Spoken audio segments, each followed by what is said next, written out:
Sorry it's a bit late, I'm afraid. I didn't get round to recording it, essentially. There's no real reason.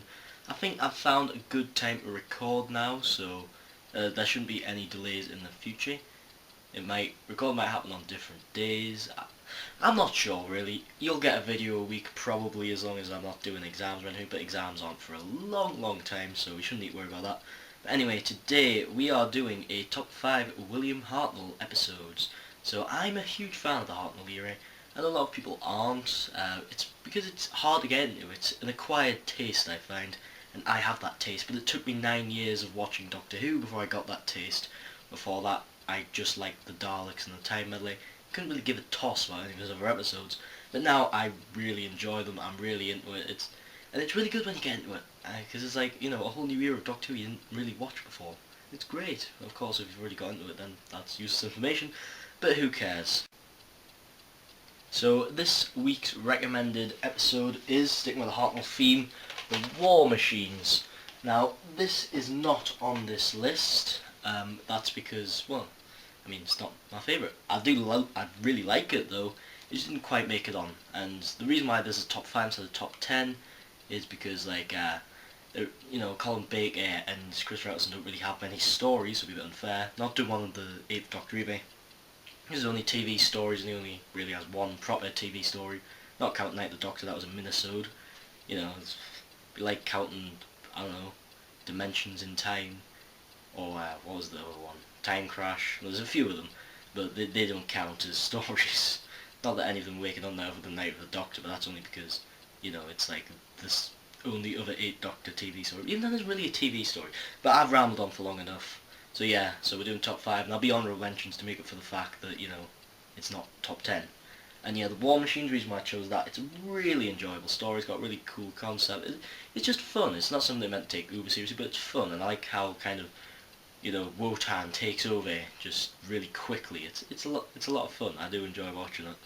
The good Hartnell episode, I think that's quite a good one to get you into the era because it's easy viewing compared to a lot of Hartnell episodes. But anyway, without further ado, let's get on with the top 5 William Hartnell stories.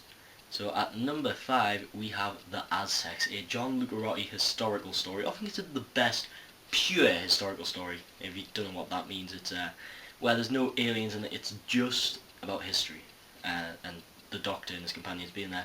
It's really interesting because it's kind of the first episode which dabbles with, kind of time travel and the fact that you don't want to influence events because Barbara tries to make this Aztecs less savage so that they weren't slaughtered when the Spanish came over.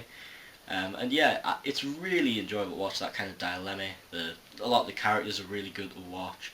It's really good, it's really fun. John Lucarotti is a great writer. He's written like 3 stories and is uncredited for The Ark in Space, but he did write that, but it was rewritten by Robert Holmes.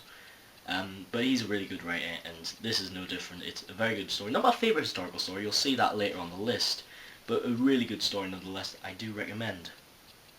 At number 4 we have Marco Polo, my favourite pure historical story, which is also by John Lucarotti. Yeah, he was a pretty good writer. And Marco Polo, it's so sad that all 7 episodes are missing. There's no surviving clips, all we have is the sound and production pictures and off-screen snaps, that's it. You don't have much to go on. But to be fair, I feel like this is one of those episodes which reconstructions work. I wouldn't want to just hear it because there's a bit too many characters, but with the reconstruction, you can watch it fairly well because there's no, particularly actiony scenes, and, with the little, subtitles at the bottom where, this is what's happening. There wasn't many of them in that story, whereas I felt, in episodes like The Wheel in Space, there was bloody loads of them. So it got by pretty well, especially considering it's 7 episodes, but it keeps your attention for the entire time. And it's really enjoyable to watch. It's the characters. It's the characters that John Lucarotti makes that are actually interesting. I want to know what happens to them. And I do enjoy that kind of aspect of it. It's just fun to watch. And it's great for if you like history like me. And, it's really enjoyable. Can't really say anything else. I don't really know why I like it. I guess it's just fun history, good characters, makes for a good story, makes for a good watch. And I feel it's one of the more underrated just because it's a pure historical that's missing, and generally those do go underrated. But oh well, on to number 3, and that is the Daleks Master Plan. Oh boy, 12 episodes of Dalek goodness. That's enough to make anybody squeal with excitement. And is it good? Yes. Episodes 1 to 6, I would say, are the best of William Hartnell's era. Like, if it was just episodes 1, or at least if the writing from episodes 1 to 6 was continued, like that quality, in from 7 to 12, it'd be the best Hartnell episode by far. Episodes 1 to 6 are so exciting, so gripping. It's written by Terry Nation, it's excellent, really enjoyable. Then Dennis Spooner takes over for the next 6 episodes. And to be fair, episodes 10, 11 and 12 feel of the same quality as the first 6. They're really good, I have no complaints for them. It's just episodes 7, 8 and 9 really aren't very good. I guess we can kind of forgive 8 because it has nothing to do with the story. You can watch it, like not watch it, and have nothing to do with it because it's the Christmas episode. The only classic series Christmas episodes, and thank God, can't stand Christmas episodes, and this one's no different. Don't watch it, don't watch episode 8, just leave that out, you don't need to see it at all. I mean, it just makes it an 11-parter really. And then episodes 7 and 9, however, the pace, it was really well paced from episodes 1 to 6, and it just kind of comes to a grinding halt. It picks up again in episode 10, but it comes to a complete grinding halt. And Dennis Spooner, I like you.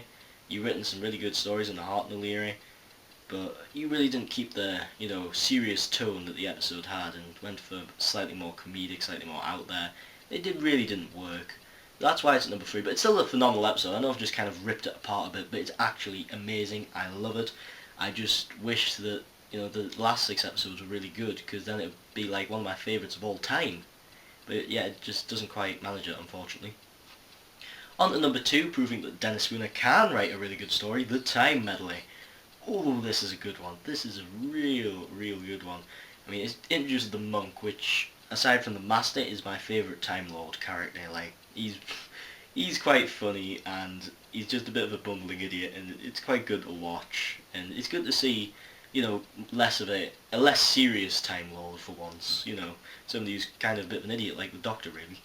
But and it's quite good because, you've got Bumbling Idiot, which is the monk, and then you've got like one of the most grumpy doctors, like one of the most disagreeable doctors, and it's so funny how he just chews them out and tears them apart.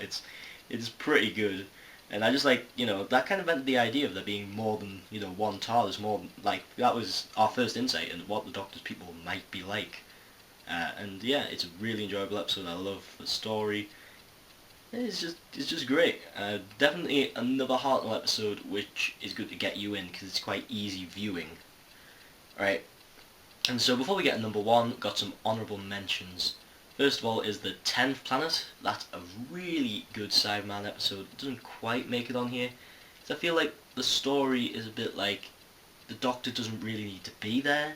They think the events just happen, and the Doctor's there talking about them occasionally. Occasionally not, because he fell ill during the recording. But even if he hadn't fell ill during the recording, like, it was just lines were filled in from by Ben and the scientist guy.